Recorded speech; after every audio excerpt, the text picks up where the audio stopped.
Well, hello there, divine spirits. Welcome to Sessions of Spirit number 30, Concrete God versus Abstract God. This might be very appealing to you because you might be more on the religious or the theist side of things, the more mystical. So if you're jumping in with that kind of particular interest, a lot has happened behind this session, and I'm going to kind of give a quick recap of the first 29 sessions, which seems like an impossible task to do in a reasonable amount of time, but I'm going to try and do it in 2 to 3 minutes, just to give some, background context of the layering that's going on here, because there's a lot going on, but hopefully even jumping in at this point, it'll resonate with you if you're in this kind of mode of belief in particularity. Hegel's big on the notion, the universal, particular, and individual. So let us begin now. So in the first session, we said Hegel was the greatest because he pulled from basically every source of wisdom before him over like thousands of years. The second session is that nobody understood this greatness for the last 200 years. The third session was that once you do understand what's going on, it's metaphysical and allows you to change the actual world. The fourth session is getting beyond the stereotypes of Hegel. The fifth session is about entering at his true beginning, which gets you to the circle of reason, which session 6 is about. It looks religious at the end, but philosophy is the sublation of religion, not the negation, by using a 7 universal logic that will win us the Nobel Peace Prize, which 8 starts with polemics, but doesn't end with it, because 9 sublation is the polemic of polemics as genuine refutation. 10 is a masterclass in this kind of refutation that Hegel calls the science of logic, and he gives it to us for free. After this, we have this logic as sort of the ineffable speaking itself as session number 11, very profound. And 12 is it's literally the purpose of life. It's living logic. To 13, liberate everybody. And to 14, feel like you're connected to something greater, like a god or the god. 15 is that you can be atheistic, and this is like a connection to your deeper self, your concrete total. Our gurus, this is what our gurus have been doing through history. They're the science of logic implicit as session 16. Session 17 is that this is what our mystics have been trying to do, but we need to get to the power of now using sublation and real rationality, not superstition only. 18 is that the limit of our reason is the limit of our good time, basically, of our games and our flow. And 19, a great philosopher works with laughter, not just necessarily negations or canceling people. 20 is that the ideal philosopher can do this across all philosophies, religions, and ideologies. 21 is that this is also how you overcome evil itself, but that's just ignorance idealized. And 22 is that our particular knowledge isn't keeping up with this wisdom, this universal knowledge of this logic. And so we get things like CRISPR that are terrifying us because they don't look like they're being used wisely. Same with all the disruptive technologies. So we need to put philosophy back in its rightful place as the top of our sciences.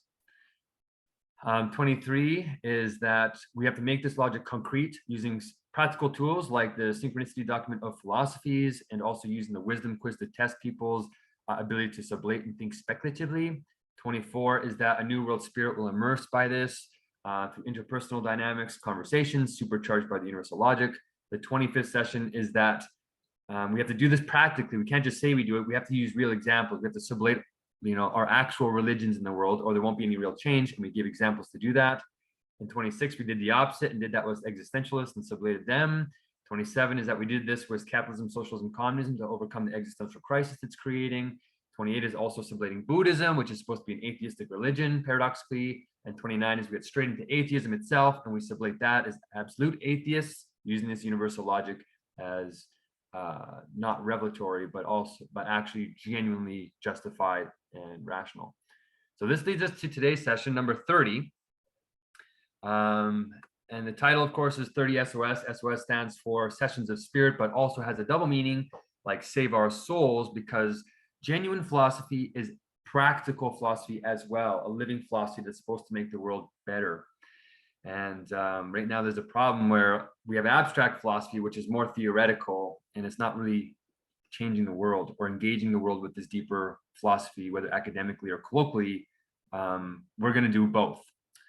And today we're going to do it through the concept of concrete God versus abstract God. So this image, the images are reflecting the essence of the talks, if you noticed. So what we're going to be doing is a massive sublation and showing that you are wrapped up in this process. So here's the summary paragraph. It's long like yesterday's, but notice the parallels. If you're jumping in now, you can go back to the previous session. They're all free. The summary paragraph will look very similar to this, but in an atheistic way. So this one goes, is there any paradigm which could unite all theists? Is there a paradigm of knowledge which could not only unite all theists, but all theists with all philosophers of every kind, including atheistic philosophers, without becoming false prophecy? A new discovery seems to suggest yes. There is a philosopher who wrote a genuinely philosophical system which achieves that what theism hopes to represent. That philosopher is Hegel. But don't some declare Hegel to be an atheist? Yes, but a new reading of him has uncovered a surprising insight. Hegel doesn't stop at Christianity or religion in general. He performs a logical move called sublation. This means the final and highest mode of genuine and true scientific knowledge is the fulfillment of what art and religion were trying to capture in their sensuous representations. Philosophy grasps this content in its pure mode as universal knowledge, infinitely scientific knowledge, of which theists of all types and creeds universally declare as the best mode of objective knowledge in modern practice, i.e. God thinking itself. To Hegel, however, it seems theists are not theistic enough. Hegel becomes more theist than a theist by showing incredibly that if theists universally deny discovery by human reason, then the only other alternative is revelation. But a true theist must have revelation, which is itself self-grounding. If a system of revelation does not ground itself, then it means there is a presupposition that is given outside it. This unjustified ground would be outside God. Abstract theism is therefore committing the same mistake that it condemns of atheism, but there is nothing outside God by definition. Hegel states that a concrete theist develops revelation, which is its own ground. It circles back through the power of genuine reason to have its beginning also as its end. All true revelation must have this form to be truly presuppositionless and within God. Oddly, this complete system of circularity is God completing itself, even though God is always eternally complete within. It is the only God concrete theists can believe in. It is the content of religion in its pure mystical rationality, pure supersensuous universal form, divine logic in the element of which truth has its essence. If theism is not to be atheism, it must have this spirit as its core. It is a profound contradiction that Hegel brilliantly resolves in genuine philosophy. If you were here last time, you'll notice that all we've done here is kept the structure exactly the same, but we switched out the words atheism, theism, and reversed them. And it has the same meaning because it's universal logic. The universal logic is what's not changing. It's the essence of this paragraph and these two sessions. These are just two finite one-sided positions in terms of religious language. This is evil, both sides. But in terms of atheistic language, they're both just ignorant, right? So we're flipping, and I'm trying to do something that's very hard for ordinary thinking to do and show that you're talking with essence. We're just talking with the pure, real meaning of these words in their universal logic. And you can move between the abstract ways we're using these words in a much more fluid and free way. I can be an atheist or a theist, but to be a concrete atheist or concrete theist is the same thing, except using different forms or different starting points on what's called this circle of reason, right? This more complete, philosophical, wise way of thinking. So I hope you find that interesting and that it's starting to become free to you. You're safe in either mode because the truth is eternal in either mode. And that's what we're looking for. But it's a bit to take in, especially if you're just jumping in now. So let's go to the notes and unpack this a little bit more and figure out if we're playing sophist games, if we're false prophets, if we're wolves in sheep's clothing, or if we're actually talking about the real truth and Hegel had the next stage of philosophical evolution. The truth is that I think we are talking about something that hasn't been understood in 200 years. And it's incredibly needed right now. So how do we prove this? Well, last time we chatted about absolute atheism needing to justify its axioms. And when you justify axioms, it means you don't take them as self-evident, because it's just revelation if you did that. But that's what religion was doing. It's just saying there's a God beyond, a Lord, and then you get revelations through the messengers, the prophets, or in Christianity, Jesus, the divine ones, or the divine one, if you want to get really fundamental. And then you just listen to it because it's true and has absolute authority. And it doesn't matter if it really makes sense to you. You're finite and sinful and limited and ignorant and not understanding the principle of emptiness, like we talked about with Buddhism. But when you do that, when you justify all your axioms, you end up in this circle where the beginning is the end and the end is the beginning. And if you don't make it revelation, then it's pure logic, and it's this universal logic. So we arrive back at Hegel's universal logic from the science of logic through atheism, but it turns into an absolute, which is this concrete totality, which religion was calling God. But it's very satisfactory, because the essential principle we're keeping the same is that there's reason. There's something you can understand about the process. And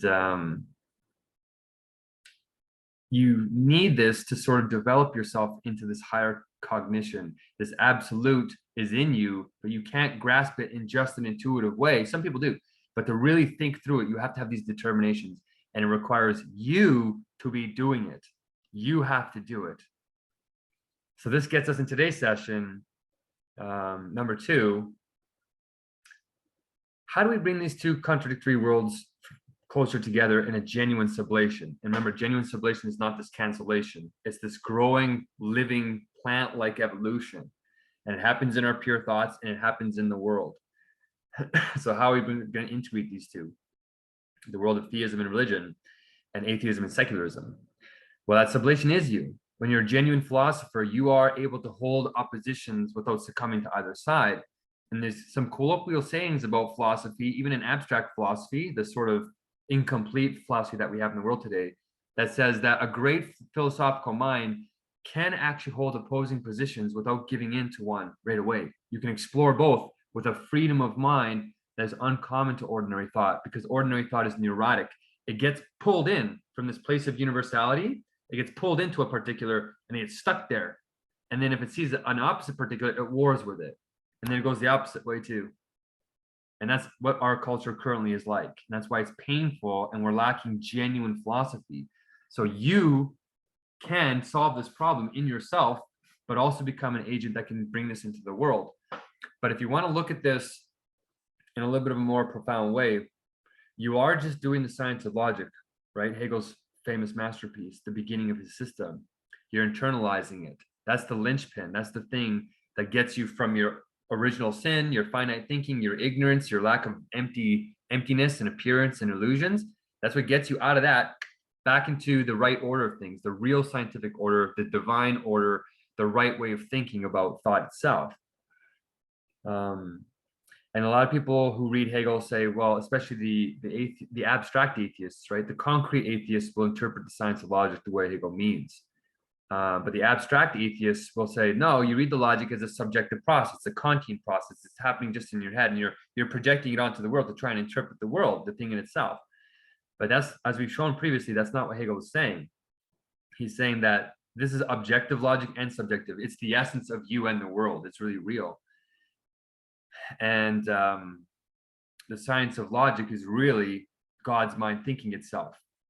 So Hegel actually says this in his either in the lesser logic or the greater logic. I was going to put the quote here directly for you guys, but I ran out of time just because there's a lot going on in the practical spirit of what this is engaging in the world. I was up till like 3 a.m. talking to philosophers who want to do something on this information.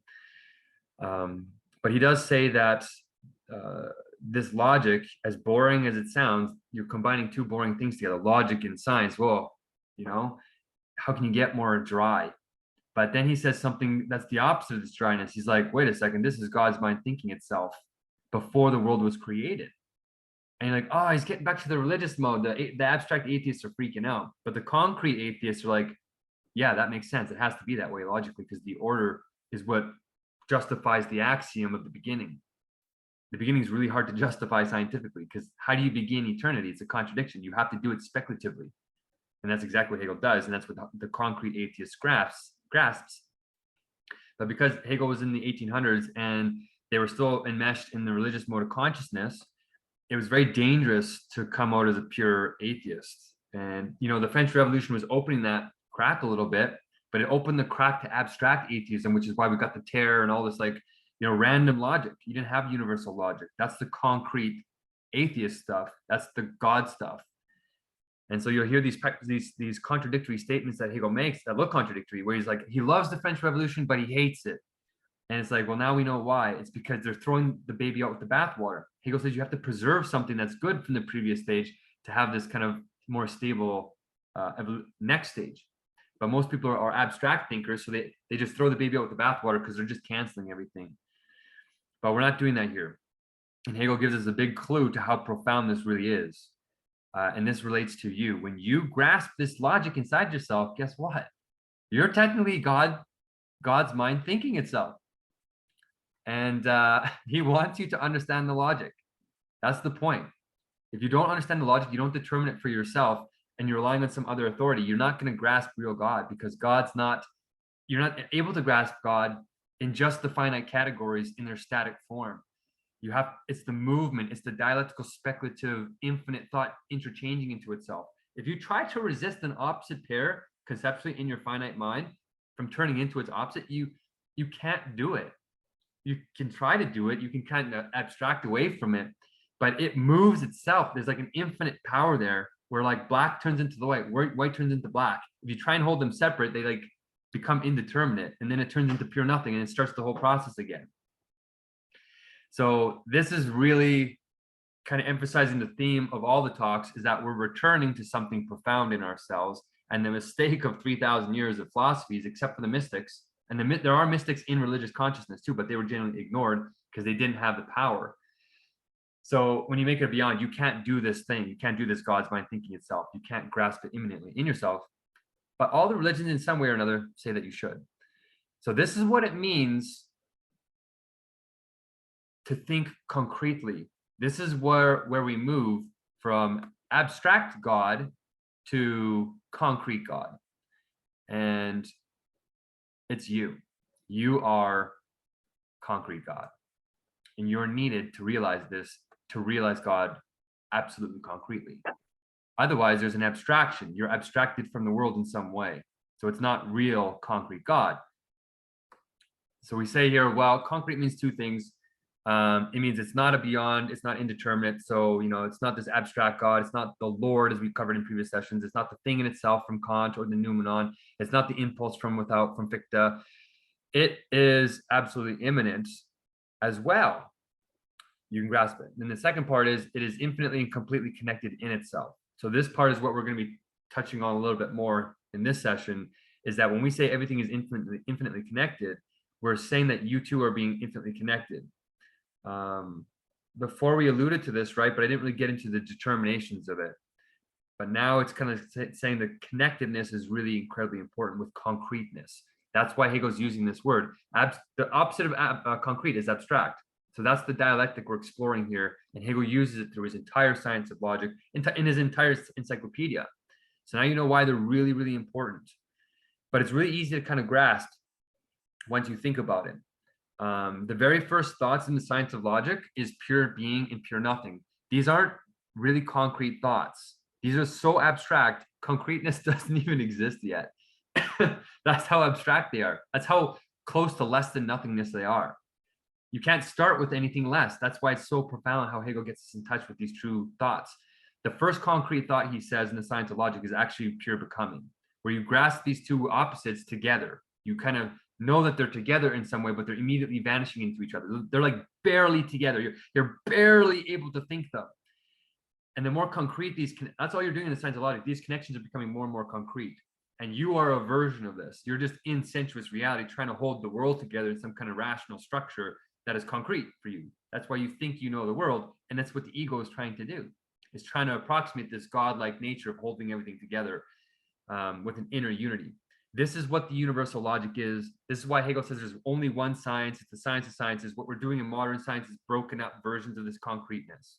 But we're returning to a real profound understanding of what concrete really means. And you're bound up in it.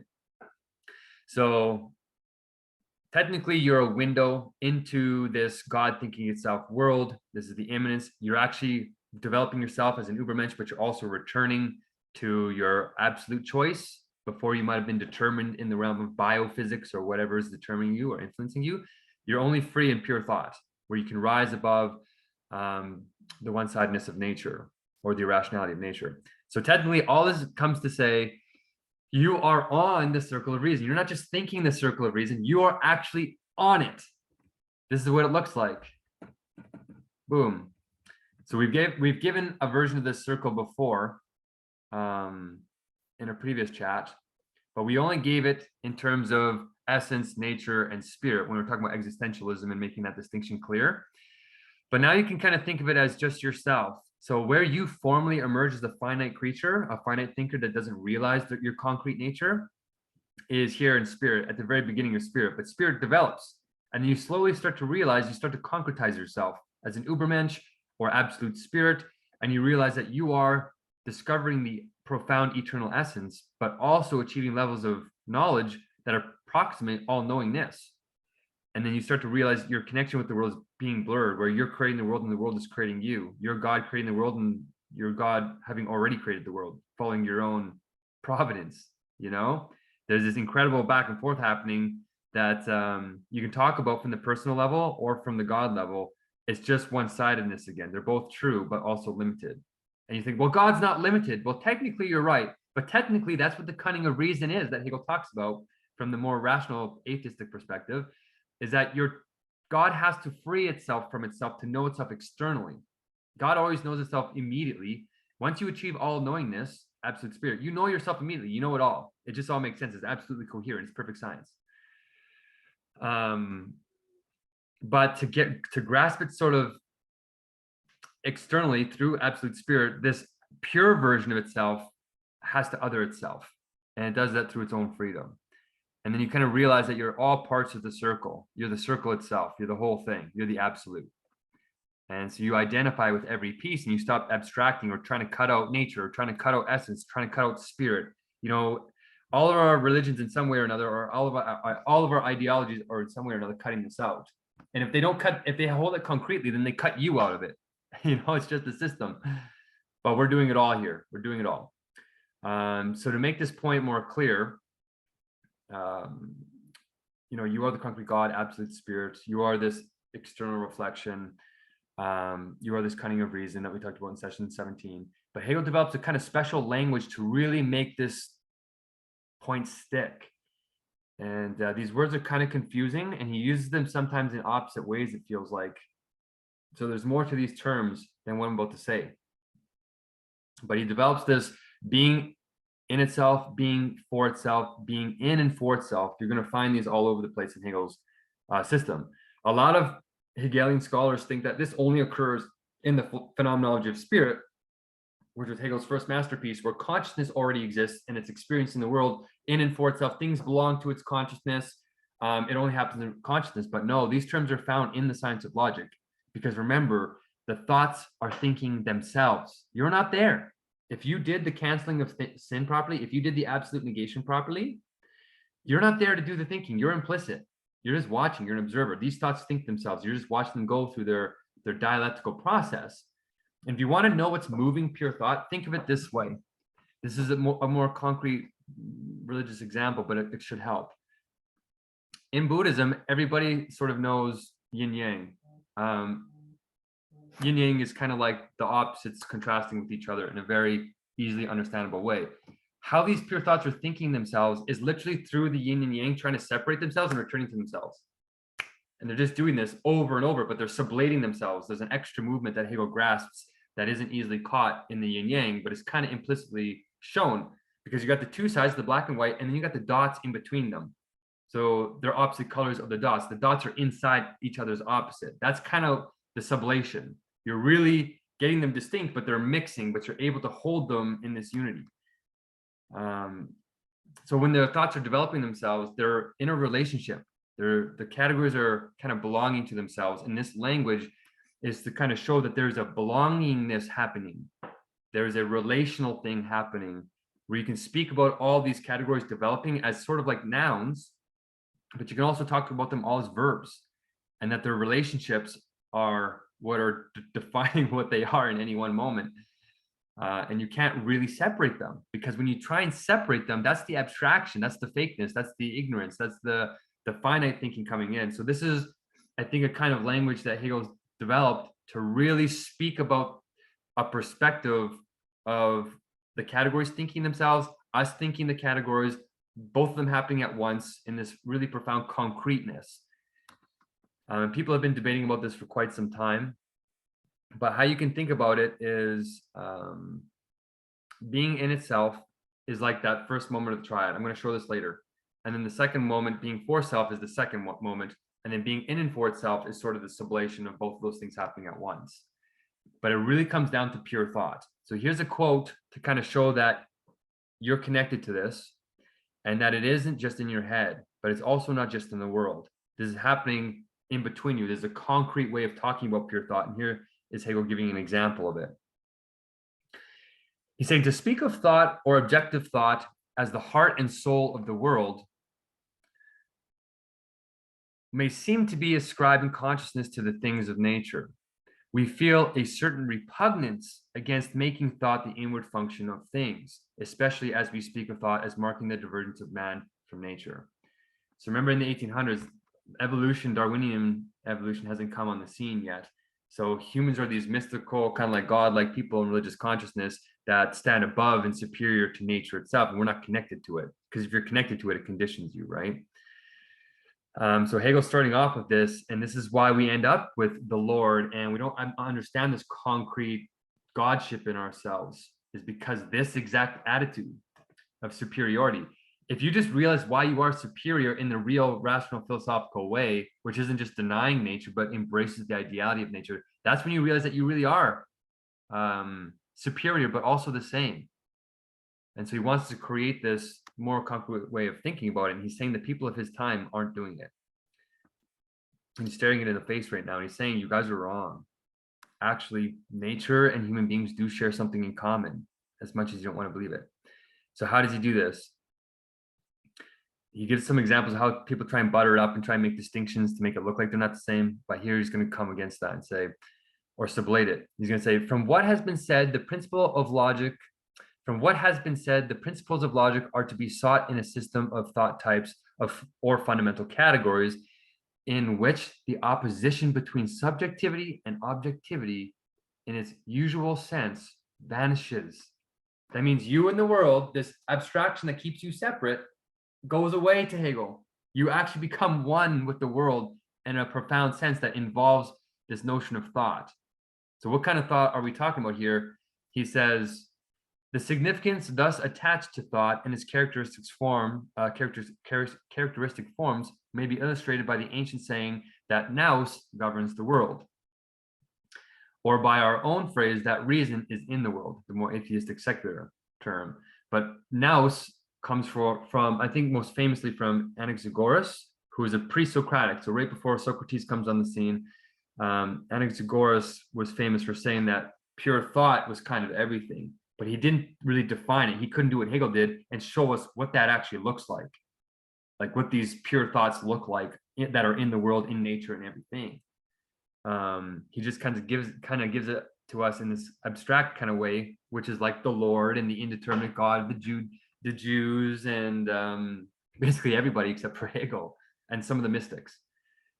So he's saying its immanent principle, its most proper and inward nature, its universal. If thought is to be constitutive substance of external things, it is also the universal substance of what is spiritual. In all human perception, thought is present. So too, thought is the universal in all the acts of conception and recollection.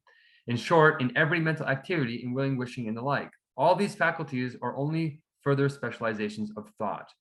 When it is presented in this light, thought has a different part to play from what it has if we speak of a faculty of thought.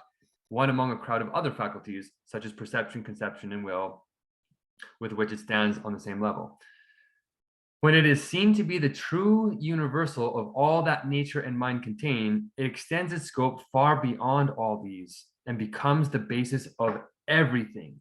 From this view of thought, it is objective, meaning as nous, or nous, I think it's nous.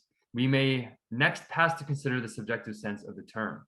So here in the first part of the quote, Hegel is talking about, yeah, the real objective world is this weird, mystical, pure thought stuff. It actually is. And here he's actually saying you're wrong if you're trying to hold yourself separate from this. What's great about you is this now stuff, but it's in the world too. It's just developing into a more particular form, which is you. And even your cognition, how you're holding it separate, is an abstraction. It's actually, you're developing your cognition through these stages. And it's like a plant again. Not only the categories of thought themselves in this growing sublative manner, but the way your mind actually develops is also in the living way, in that living manner, in that refutation by sublation, the plant-like growing nature of things. So your memory, like your intuition, your memory, your thinking, those things happen in stages too. And it makes sense now because in modern, psychology, we see children developing through these kinds of stages.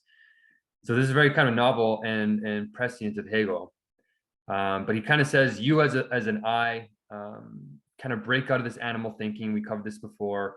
When you're stuck in sensuousness, you're not grasping the universal as pure thought. You're only feeling the individuality. So the animal sees a singular object, for instance, it's food or a man. For the animal, all this never goes beyond an individual thing. Similarly, sensation has to do with nothing but singulars. So that's why sensuousness is a problem for proper philosophical thought. But that's why religion also picked up on it. Hinduism calls it, if you worship materialism, you're worshiping material gods, and they'll lead you astray. And in Christianity, it's seen as carnality and the sinful stuff. Buddhism says, if you don't grasp the emptiness that's behind the appearances, you get trapped in them. So this is where it kind of comes from in terms of the notion. So Hegel here is using the notion, the true way of understanding things. He's using the individual, the universal, the particular. These are the three things you need to understand the true concept of something. And then you have to develop into a syllogism to really understand it. So he's just trying to say this concrete connection between you and pure thought, your true concreteness, is happening in this notional way. You're a particularization of this nous. So nature does not bring its nous into consciousness, right? But it's still in the world. It's still in animals. It's just not realized. It is man who first makes himself double so as to be a universal for a universal. This first happens when man knows that he is I. By the term I mean myself, a singular and altogether indeterminate person. So it's like you're trying to treat yourself like the animal treats a thing, right? You're trying to sense yourself. So you're trying to make it particular. But when you try to do that, he says, and yet I really utter nothing peculiar to myself, for everyone else is an I or ego. And when I call myself I, though I indubitably mean the single person myself, I express a thorough universal. I, therefore, is mere being for self, in which everything peculiar or marked is renounced and buried out of sight. It is where the ultimate and unanalyzable point of consciousness, unanalyzable point of consciousness. We may say I and thought are the same, or more definitely, I is thought as a thinker. So it's particularizing itself. What I have in my consciousness is for me. So now we're getting into that nice language of that relational language, being for self, being in itself, being in and for itself. In the beginning, when consciousness first comes on the scene before self-consciousness, how he frames it is that you have this self-reflection going in yourself. You're trying to particularize yourself as an individual, but the speculative nature of the notion is flipping you into a universal for a universal. And that kind of creates your individuality as a particularity.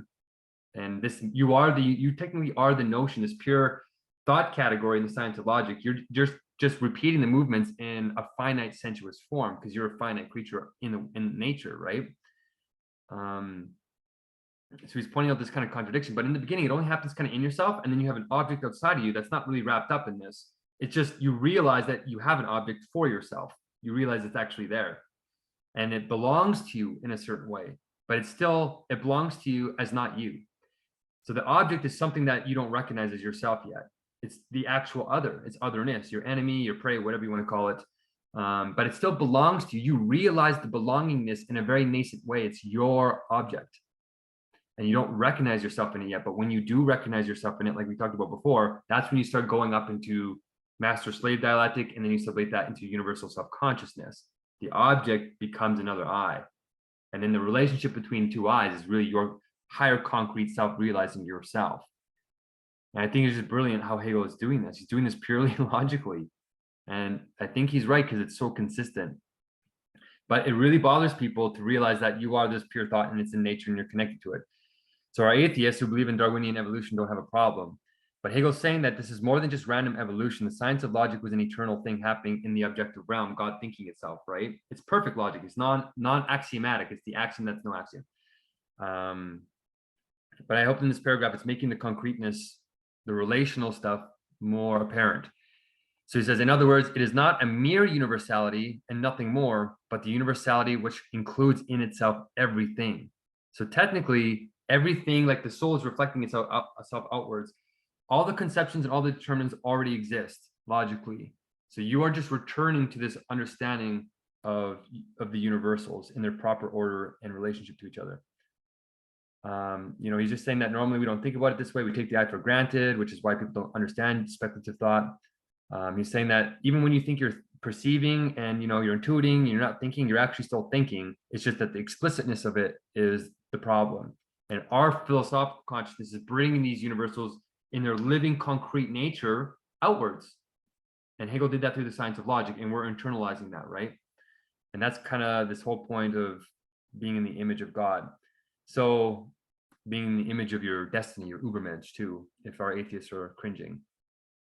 But then this last paragraph kind of talks about how this flipping and how we think is also speculative. There's this contradictory way of how it's happening, where he says sensuous reality and your internal pure thought world are going kind of back and forth. So when you grasp a content, when you're sensing something outside of you, like an object, the material is given to you sensuously, and then you put a form on it. You apply a universal to it, as in like a rose, or you're describing something in universals. That's what qualities are, right? But it also kind of goes the other way around, where like you might think of, let's say, the totality of everything, God, the theory of everything, what it all looks like. It's a product of your thought. You're not really seeing it or sensing it in the world. It's super sensible, right? But then what will happen is you kind of take that understanding, you project it onto the world. And so it becomes like it is the content that then becomes like a sensuous form. The sensuous form kind of coats the content of the pure thoughts. The pure thoughts are in the world, but they're also in you, and they're going back and forth. And this is Hegel kind of saying this. But here's a quote from Hinduism to get out of the Christian mode, one-sidedness. This is them kind of saying the same kind of truth, saying that you can't really grasp this concrete God nature by just thinking in static categories. It's saying his form is not to be seen. No one sees him with the eye. So you have to see this super sensuously and grasp the nature of form and content flipping into each other and not get them confused. And that's what ordinary consciousness is constantly doing. So that's from the Upanishads for our Vedic Hindu scholars. So here's a graph of the notion again. So this came from Buddhism. We put this for Buddhism, and we said this is the notion, the judgment, and the syllogism. But you can actually put any sort of content in these circles. It's all in this kind of form of being in itself, right? Which is the first circle. That is the relationship to itself. So here the yellow and the yellow border and these yellow lines are showing that the inner moment is related to the outer moment. And this is a relation, an immediate relation to your own self. So it's being in itself, being in yourself. And it's just your potential. It's like something that's not yet developed. So it's like a child that's not yet an adult, you could say, or a seed that's not yet a plant. Then you get the other relation, which is being for self, which is this projecting outwards into your opposite, what you're not, to start the development process. So what's inside you can start to come out, and you can explicate it for yourself and see it happening. It's like spirit developing itself in the emptiness, I guess you could say, in the universality. And then when you grasp the universality concretely as belonging back to yourself, you get being in and for yourself, which is, yes, this synthesis, this kind of sublation, where you're holding both these moments in yourself. But it's also, this is what was missing in the previous diagram, it's also, you're back to an immediacy again. So this is, all of this triad is inside of you again as an immediate one whole. When you grasp it concretely, there's an immediacy to it. It's like it makes sense, right? When a concept in the world makes sense, you can think it through very quickly. There's a heuristic to it. And so there's an inner moment that becomes outer, which is an inner again. And it's just like this fractal process that keeps going. That's what real concrete thinking is like. It has this fractal feeling to it. And I hope this diagram kind of gives you a sense that this is the relational emphasis on the concrete nature of these categories evolving. You can't really separate them except artificially through the cunning of reason. So here is the same kind of thing. So I said it logically just now using the notion, Hegel's language, science of logic kind of stuff. But there's a lot of historical sensuousness and maybe baggage that comes along with this way of thinking about concrete God and all this kind of stuff. So here's sort of a couple of examples of our religious masters and religious divine ones. God on earth, you could say, saying the same thing. So Jesus says, "Thou will do greater things than I, because you are in the image of God." And when you say image here, it's just about immediacy. So in terms of the triad there, in your consciousness, you sort of begin in theoretical spirit, in Hegel's philosophy of spirit. He says your mind also develops logically like this. So the image happens first. It's like the immediacy of concrete reality, but you don't know it. It's implicit concreteness. It's an image. So it is complete in itself, but you don't know that. You can't realize it. You just kind of feel it, or you become aware of it. But because you're not fully aware of it, there's some abstractions in there. So the image is like just the beginning. When you see an image, it's just the beginning.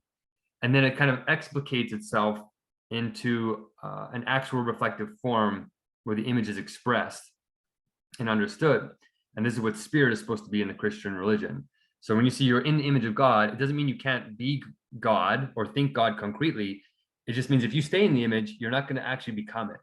You need to develop it. And Jesus is saying, when you do that, you obtain absolute spirit, and you can do greater things than I. The godness, the godliness, the God relationship I have to the world is going to happen to you too, because it's in you too. Reason is in you too. Buddha comes along and says the same kind of thing when he says, "Don't idolize me. You are it too." Bodhisattvas are supposed to take the vow of unabandonment and start developing this relationship in a real way in their practical life. Krishna and Hinduism has a concept like this too. I couldn't really find the precise, I give you a quote above, but I wanted to put something more precise here. So I will do that when I get a little more time.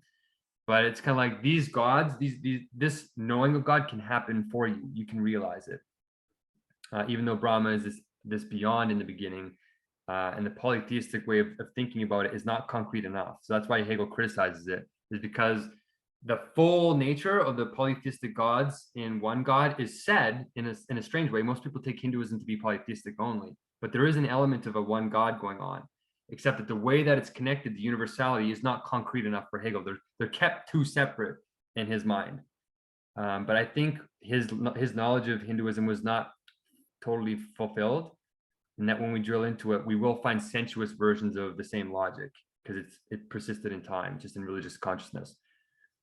Here's a quote from Hegel saying directly this. He's just in no uncertain terms saying, if God be the abstract supersensuous being, outside whom therefore lies all difference and all specific character, he is only a bare name, a mere caput mortuum of abstract understanding. The true knowledge of God begins when we know that things as they immediately are have no truth. So he's saying you need to get beyond the appearances and grasp the universals that are in all things, the nous of things that is also in you. But you can't really escape the sensuousness. So even though you become concrete and you're realizing these thoughts for yourself in the realm of pure thought, and you're grasping the science of logic, like Hegel did, right? There's a flip that kind of you can't escape. The speculative flipping continues to happen. So you can't get rid of your sensuousness as much as you try. You can kind of get rid of it and purify it in your internal world of pure thought. That's where it has to happen, right? But you're still a sensuous being. You're still perceiving the world. You're still here. If you got rid of this sensuousness, you wouldn't be here. you'd probably just be super centrist or go somewhere where there's no finitude, right? But here's the flip that I'm talking about. He says there's a philosophy of history and there's a history of philosophy. There's like this philosophy of art, but there's kind of like this art to philosophy. There's a philosophy of religion, but maybe there's also, and Hegel doesn't develop this, but maybe there's a religion of philosophy too. And then philosophy of philosophy versus philosophy of philosophy. It's an identity kind of thing. But the trick here is that this religion of philosophy, Hegel didn't write this book. But if he did history of philosophy, which he did write, and then he wrote the philosophy of history, why can't we do that for religion and philosophy themselves? I think we can. It's just that Hegel didn't have time to actually do it. And it's kind of tricky because it's not really, when you return to a religion as a philosopher, as a genuine philosopher, like that means a concrete philosopher, right? We're not an abstract philosopher now. This word concrete is incredibly important because it's actually literally it's a world of difference between the philosophy we have governing the world today, which is not governing, it's powerless because it's missing the life, right? The spirit of true philosophy. And between what we're trying to do is bring concrete philosophy back so it can be in its rightful place to govern all things with that wisdom. Because philosophy is a universal that has all the other domains in it concretely connected together in one logic. And that's why it belongs on the top. So this religion of philosophy, though, even though you have this concreteness in yourself, when you return to religion, it does free you. So the problem with going through religion the first time is that you're stuck to the sensuousness and it taints your pure thoughts. So you can't think freely out of the triads, right? You're stuck in an opposition, you're negating people, and to justify your position, you use sensuous symbols. The blue is better than red, but it's really particular and arbitrary. You're just trying to approximate the logic and its necessary dialectical movement. So in the first version of religion, you're stuck, and that's why it's painful and oppressive, and spirit can't fully come out. But it is a concrete, it does know it is concrete, right? So that's the assumption they're making, or we're making as religious consciousness, is that there is a God. It is all total. It does make sense. There is some kind of divine reason behind it all that makes sense. But in the atheistic sort of genuine philosophical mode, we preserve the concrete totality now. So we're not abstract philosophers. But when you return to the religious mode, you're free to think the pure thoughts in any sensuousness that you might want to dress it up in. So think about it. To communicate the super sensuous, you have to put it in sensuous form, or else you can't give it to somebody else. Even talking the science of logic to somebody else. Hegel wrote it in a book. The way he wrote, the language he chose, that's all sensuousness. So the way you represent the science of logic, the way you represent philosophy in some way can become a religion. It's just that it's a religion that's no religion. It's a free religion, a religion that doesn't have that fixity, a religion of genuine freedom. So it's a nice kind of speculative thought that now that we've grasped the concepts, we have to be aware that just us being sensuously playing around with it and being free in this world, you're not trying to cancel your sensuousness, because that's the point of being here, is to enjoy it, right? But you don't want to enjoy it in this carnal, like irrationality where you hurt people and are selfish and all this. You can do it in a more blessed kind of way. And that's what the point of it is. So even though we might dress it up in sensuousness, it doesn't have that restriction. So to give you an example, look, we have a divine figure, a master. His name is Hegel. He's a sensuous person in time. Maybe he's the next prophet, you know, even though Islam says there aren't any more prophets. Christianity says there's only one Jesus. And so somebody could try and turn this philosophy into religion by worshiping Hegel. There's even a triad. People use the triad and worship this triad in Hegel. And this one is literally about ritual and the cult itself. This triad is from the philosophy of religion. And then there's like a really occult kind of triad where we really get mystical with it, right? So people could try and turn Hegel into a religion, but if it is a religion, it's a religion that's no religion. We're just enjoying that Hegel was a man and he had this world spirit and these universals, and we appreciate the science of logic for the science of logic. And we can give respect to Hegel, but we don't need him. Do you know what I'm saying? So this is the difference between returning back to sensuousness in the philosophical state of mind. To give you some concrete examples, we're sort of running out of time. Hegel's talking about sort of this relationship of pure thought to religion. And I'll read the short quote here in the comments. He says, God is certainly not to be looked on as something alien and unapproachable. On the contrary, we are to come to him with courage and with all our heart, but to bring him into the province of thought and strive in earnest after a knowledge of him is a very different matter. The reverse of this is to bring forward arguments pro and contra, for they decide nothing and are of no use. They are no more than the assumptions which are only sensuous and finite determinations, and therefore infinite differences and distinctions. This barbarous use of the understanding is utterly irrational. It is like putting a golden necklace on a sow. So when we return to the religious mode of consciousness, we're taking this beautiful thing, the science of logic, the untainted perfection, right? And it's like we're trying to put it on objects in the world. It's like, this thing is beautiful. It has this logic in it. You're trying to put a necklace on something. And you have to be very careful not to mistake a sensuous necklace for the freedom of the pure thoughts. But we are still now, as philosophers, we can now enjoy putting a physical golden necklace on a cow and say, in some way, this represents pure thought, but it's your interpretation, right? We're not necessarily going full superstitious. It's just a playful act where we have to represent the logic. The pure way is in sensuous form, but you can still create art. You can still do a lot of stuff with the logic. You can make a painting about the science of logic and draw a bunch of triads all over. You know, you can do an interpretive play and as a representation of absolute spirit and its freedom or its destiny. You don't want to stop that sensuousness. You're just putting it in its wise context. So you're not drawn into it and you lose control. So for our atheists, I hope that makes a little bit of sense. Concrete God is us coming to the inner unity of things as pure thought. Your Ubermensch and world spirit are kind of the same thing. You're thinking about beauty. You can have beauty and still be like a good person. By Hegel making God determinate, you can also kind of replace that word God, not replace it, but alternate it with absolute science because the axioms are all justified. This doesn't, what I did is I put this at the end. So what I'll do here in the last minute or two is say that you can still be a good person if you grasp the inner unity of things. So even if you don't want to say everything is concrete, you don't want to admit a God, if you act concretely, you kind of grasp the right way of doing things. You already sort of grasp the order, but it's better to make it explicit. But then somebody might say, well, didn't Hegel bash rationality? Like, look at the actual section at the end of the Encyclopedia of Logic. It's about absolute spirit. And in philosophy itself, in the last section, the sum total of the entire system, the ultimate, he actually bashes and negates rationalism. So it confuses people because like, oh, I guess we got to return to religious consciousness because the opposite of rationality is religion. So that's why a lot of religious scholars and theologians will read Hegel and they will put the order backwards and put religion on top, and that philosophy is subservient to it, right? But it's actually the other way around because the rationality, and remember, the other way around is not a negation. For our religious side, it's a sublation. We are preserving the concreteness, the God stuff from religion. We're just not preserving the sensuousness, even though we return to it in a freedom, right? But this kind of rationality that he's negating at the end is not genuine philosophy. He's negating the abstract philosophy, the abstract rationalism, which doesn't grasp the totality of everything. It's chopping it up in bits and putting it into this dead kind of logic. And there's a kind of a quote here in the comments that I give that's really kind of speculative, and it's really hard to grasp if you're trapped in a one-sided mode of thinking.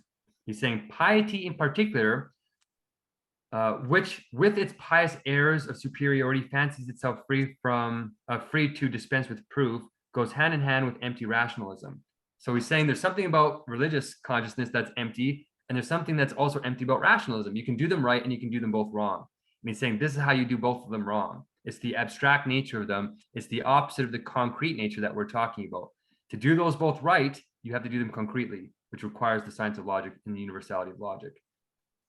To kind of put this more directly, we want to really make people actually free, not just talk about it. So the limitations of the religions in the past is that people didn't actually become free. It wasn't part of the state. But Hegel said that Christianity kind of comes in and ushers us into saying, you know, even though he said to Caesar, give to Caesar what is Caesar's, he was creating a new spirit amongst the poor and the people to really say everybody deserves to be free. And, you know, he was physically doing that. And of course, it negated the state negated him and killed him. So that's why Hegel says it's more concrete in that way. It's a practical manifestation coming to fruition. And he says there's something with the sensuousness and the theory of it before that was not so concrete. So in today's world, we have real problems that we have to solve more concretely. Without this concreteness, we aren't going to solve our problems, guys. The universal logic really is it. Sublation really is the missing piece. So David Attenborough, I realize these are like more liberal, left-leaning dialectics people. I want to find a conservative. I just didn't have time. I will put it in here though. So our conservatives, please know your truth is recognized, and you have great leaders also saying the same message. So David Attenborough is this big environmentalist, and he says the greatest threat to humanity is not really climate change. It's the fact that we can't cooperate enough to address it. And this is a paraphrase. This came from an interview he did. But then Noam Chomsky just last month said the same thing in a different way. He said there's a doomsday clock, and it's actually the closest to midnight it's ever been. The last time it was this close was in World War II, when nuclear weapons were developed. And he says the deterioration, he says, despite nuclear weapons and climate change being the biggest threats to humanity, there's actually one more threat that's even more deadly. And he said it is the deterioration for rational discourse. In the last few years, a new concern has been added: the deterioration of the arenas of rational discourse, which is all too apparent. Unless we can use our capacities for thought in an arena of rational discourse, there is no hope of closing the red gap in time to save ourselves. There's not much time to find the answer. Only universal logic is going to provide that arena. So what does it really feel like, though, to grasp the universal logic concretely? It has this kind of mystical feeling to it, and Hegel gives a pretty nice paragraph from the philosophy of religion of what it kind of feels like in yourself. He's not really talking about it politically yet, but this is sort of what the state is supposed to do in the end. So I'll end with this. Whatever awakens in us doubt and fear, all sorrow, all care, all the limited interests of finite life, we leave behind on the shores of time. And as from the highest peak of a mountain, far away from all definite view of what is earthly, we look down calmly upon all limitations of the landscape and of the world. So with the spiritual eye, man, lifted out of the hard realities of this actual world, contemplates it as something having only the semblance of existence, which seen from this pure region, bathed in beams of the spiritual still, merely reflects back its shades of color, its varied tints and lights, soften the way into eternal rest. In this region of spirit flow the streams of forgetfulness from which Psyche drinks, and in which she drowns all sorrow, while the dark things of this life are softened away into a dreamlike vision and become transfigured until they are a mere framework for the brightness of the eternal. This is the kind of profoundness that's waiting if you can think truly rationally, truly logically, with these universals in yourself. So the problem, though, is how do you communicate this? The gurus have been communicating the science of logic implicitly for thousands of years. Why haven't we reached this state yet to save ourselves? Well, it seems to have to do with language itself. Language is logical in a way, but it's confusing. And contemporary philosophers ignored Hegel for the last 200 years and didn't grasp a profound clarity that he had on this already. So we're going to talk about this more tomorrow, and we're going to get into Wittgenstein and language games and all that fun stuff. So thank you for listening. I hope this makes your life more concrete and your wisdom more concrete, so that you can go out and start sublating. And until then, join me in the discussion and stay free.